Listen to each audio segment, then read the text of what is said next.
both rolling, so whenever you're ready, clap. Clap my hands.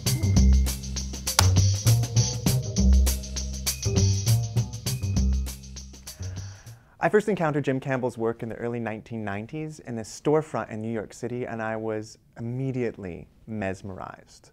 What he does is he shoots something relatively mundane first, like someone walking or running, taking their dog to the park, or, as is the case in this appropriately named work, a taxi ride to Sarah's studio.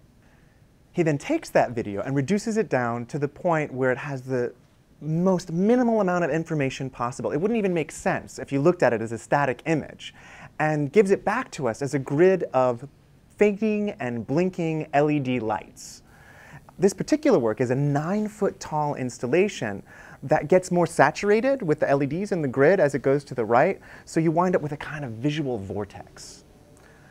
I love Campbell's work for a number of reasons, and this work in particular, but I'm going to give 3. The first is that he reminds us that movement is primary. Photos of Campbell's work almost never tell us anything about it because you can't pick out what the image is doing by itself. It only makes sense when it's moving. In fact, Campbell asks us to remember what it means to make sense, where that phrase comes from, because only if we sense and feel what the image is doing over time are we able to make sense of it.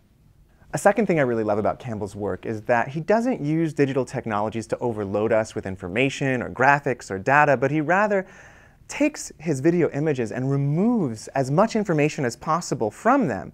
And they promise more they can ever give. It's up to us to use our own imaginations and create the rest of the image in a kind of collaborative effort. And finally, I really just love the materiality of Campbell's work. It's code and light and shadow and wire and electronics and rubber, all carried across the installation space. We're now taught that data has no matter, that it just exists as some kind of information, ones and zeros in the ether. But the truth of the fact is, it always needs to be instantiated in a medium. If the moving parts at a generator fail, we lose electricity. If a hard drive crashes, that information's gone forever. A black hole is able to capture particles of light. These things, they matter in both the literal and metaphoric sense. Campbell's work is a beautiful way to experience the stuff of matter, to remember data and information, light and shadow, and to make sense of them all.